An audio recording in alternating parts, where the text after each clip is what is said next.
marcher, frapper et frapper encore. Nous devons frapper à chaque porte de ce bâtiment. Hier, les doigts de mon collègue étaient rouges et gonflés. Li Feng vérifie l'état de santé d'un millier de résidents pour découvrir les cas potentiels de coronavirus dans sa juridiction, ou ce qu'elle appelle sa grille.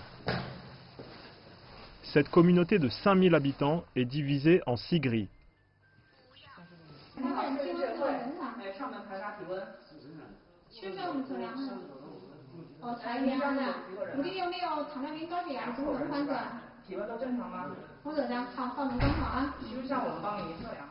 C'est la routine quotidienne pour les travailleurs communautaires de Wuhan depuis le début de l'épidémie de coronavirus.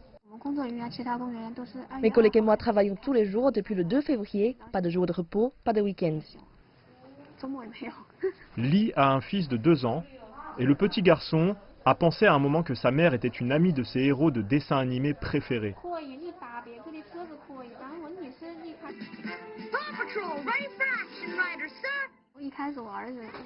Mon fils pensait que je travaillais pour la patrouille. Puis son père lui a dit que la situation était assez grave.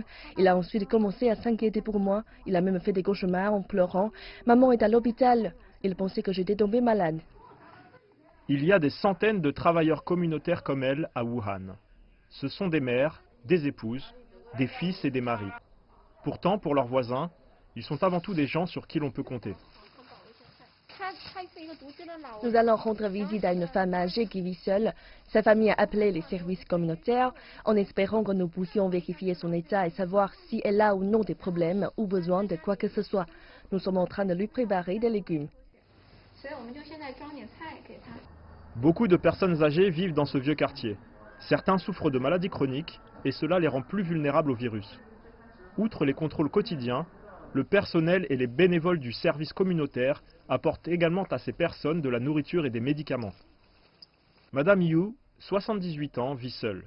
Les membres de sa famille sont soit au travail, soit chez eux en consigne.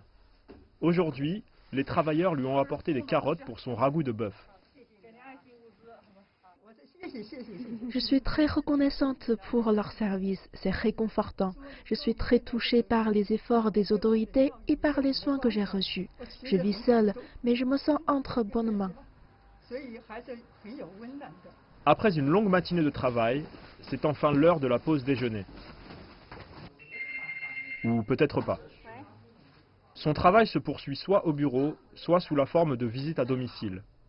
Le quart de travail de Li se termine à 17h30. Elle fait du covoiturage avec ses collègues pour le long trajet de retour.